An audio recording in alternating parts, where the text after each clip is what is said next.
Hey there everyone, welcome back. With the current financial situation, there's a lot of financial uncertainty, and for many, there's some financial hardship as well. By the end of this video, you're going to have a solid understanding of what bankruptcy actually is, what it means to file for bankruptcy, what the different options are for the different chapters that you can file bankruptcy in, and what it would actually mean for someone in the long run if they were to file for bankruptcy in terms of how it actually affects their credit score and their ability to get debt in the future. Now, I will give you a really kind smile if you just slightly scroll down, click that like button, click that subscribe button. It helps me out so much. I really appreciate it. It goes a long way. Thank you so much. Now here's your kind smile. Let's jump into the video. So, what is bankruptcy? Bankruptcy becomes necessary when a business or an individual is no longer able to fulfill their debt obligations. So what does that mean? It basically means for you as an individual, maybe you own a house, maybe you have a car payment, maybe you have student loans, maybe you have medical debt. All of those things basically combine into your debt obligations. And if for some reason your income is not able to support paying back your interest payments and paying back your principal payments on time, then you might get into a situation where you're actually underwater, no longer able to pay back your creditors or your lenders, and in those cases, bankruptcy might be something that people have to consider filing. It also is the same for businesses, and we'll talk about all of these in detail as we go through the video, so stick around. Now please remember, although my channel is QuinnTalksMoney, I am not your personal financial advisor, so this is only my humble attempt to just give you some more information on what bankruptcy is, what it means to file, and just hopefully give you a better understanding of what the process actually looks like. If this is something that actually relates to you and something you might be considering, please get in touch with a bankruptcy lawyer or someone else that might be able to give you some more specific advice of how to go through the process. So what happens when you can't pay back your debts? It's different for every single person or business's situation. It doesn't always need to resort to bankruptcy if you're able to find and manage a way out of your debt in a sustainable way that doesn't require you to actually file for bankruptcy. But in some cases, people are so underwater that they actually have to go through the legal process of bankruptcy to get all of these issues resolved. And while we're in the middle of this, I really love hearing what you have to say. So if you have any comments, feedback, praise, anything to say, please leave a comment below. Just take a quick pause, go down there, type out a comment, click send, and then go back and play me. So here we go, let's get back into it. Now, there's a lot of different reasons that someone might become underwater in debt or not be able to pay back payments. It could be, in some situations, the economy. If you think about right now, we have a lot of small businesses that might be struggling. Eventually, let's say 6 months from now, 9 months from now, they might not be able to actually fulfill their obligations because revenue has dried up for such a long period of time. So in those situations, bankruptcy might be something that allows them to get rid of their debt, reorganize, and find ways to then move forward in the future.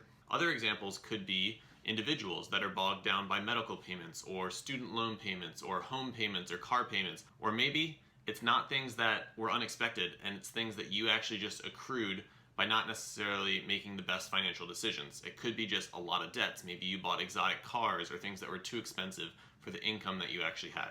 Unfortunately, student loan debt is one of the few debt types that is actually not able to be wiped out with bankruptcy. We'll talk about that a little bit later in the video as we go on. And in some cases too, it could just be bad luck where you lose a source of income, you lose your job, or you break your leg and you have a lot of different medical payments that happen at once. And all of those things can culminate into a situation where you're just bogged down and not able to pay back your lenders on time, and it causes you to need to file for bankruptcy. Now, a lot of us are familiar with when Michael Scott declares bankruptcy. I declare bankruptcy!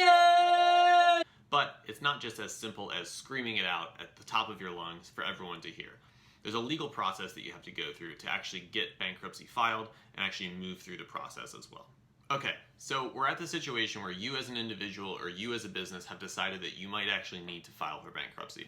The first step is probably to get in touch with a bankruptcy lawyer or a personal business advisor that's able to kind of walk through your situation and give you advice on if that is something that you actually need to move forward with. So if you decide after going through that process that it is something you need to move forward with, you'll typically file some initial paperwork stating that you want to declare bankruptcy, which chapter you want to file under, and we'll go through those in more detail as we go through this video.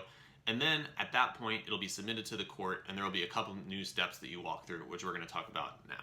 So one of the first steps you're going to have to go through, and something that's actually required for individuals that are declaring bankruptcy, is to actually go through a credit counseling or a credit advising session. Now during this process, you'll sit down with a counselor or advisor that's actually vetted by the government, a credit advisor, and they'll walk through different things like understanding your debt obligations, your income sources, how you budget every month, and they'll be able to give you tips and information on how to better manage your debt in the future. And after you go through these sessions, it's actually a requirement from the court as you go through your bankruptcy process to get a certificate of completion. And this certificate of completion is basically your ticket saying, hey, I've learned a lot about my finances, I've learned about my debt. Here's this certificate that shows that I actually went through the process, talked to a counselor, and am in a better position in the future to manage my debts and my obligations that I have for lenders. So Chapter 7 bankruptcy is meant for individuals, and a Chapter 7 bankruptcy filing, once it actually goes through, will stay on your credit report for 10 years.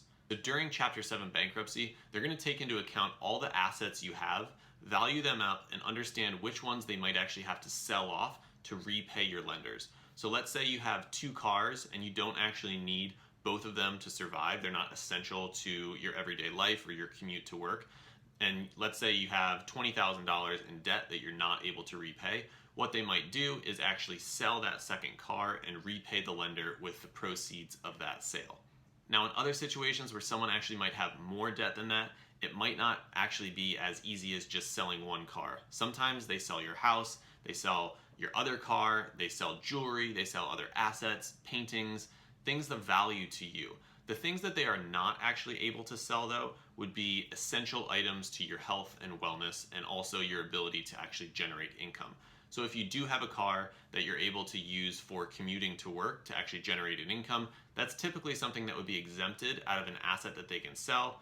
But if it's a car that is much higher value than you actually need to be commuting to work or doing the essential work that you do, then in those cases they actually might still sell your car and give you a coupon or some proceeds of that to then go buy a lower priced car.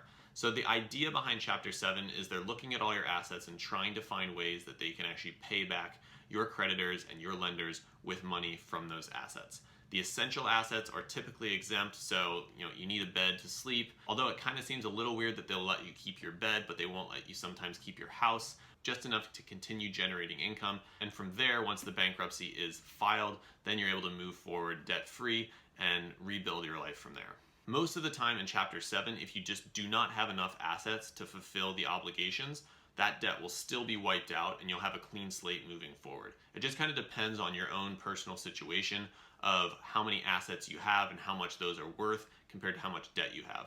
But one word of caution, hiding assets to avoid them being used in repaying your debts is illegal and can end you up in jail with bigger fines and in a lot more trouble than you actually started with. So on to the next chapter. If you're not eligible for Chapter 7, there is something also for an individual called Chapter 13.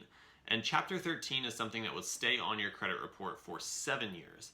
Now, the main difference between Chapter 7 and Chapter 13, Chapter 13 is something that's more considered a reorganization.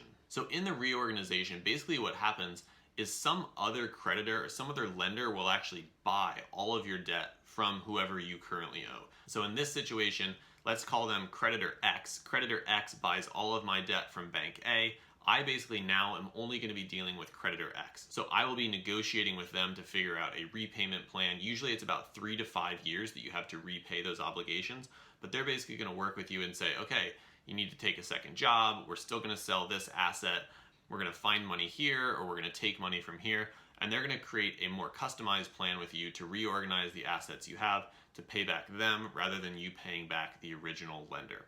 Now in this situation, although you do get to retain some of your assets that you would have to give up in a Chapter 7 filing, it can actually be a little bit more expensive for you because you're still having to pay back all of the original obligations you had compared to in Chapter 7 where if you don't have enough assets to pay it back, some of that excess can be wiped out. So in Chapter 13, you're still having to pay back all of the debt that you have, and again, there's going to be some sort of interest payment on it.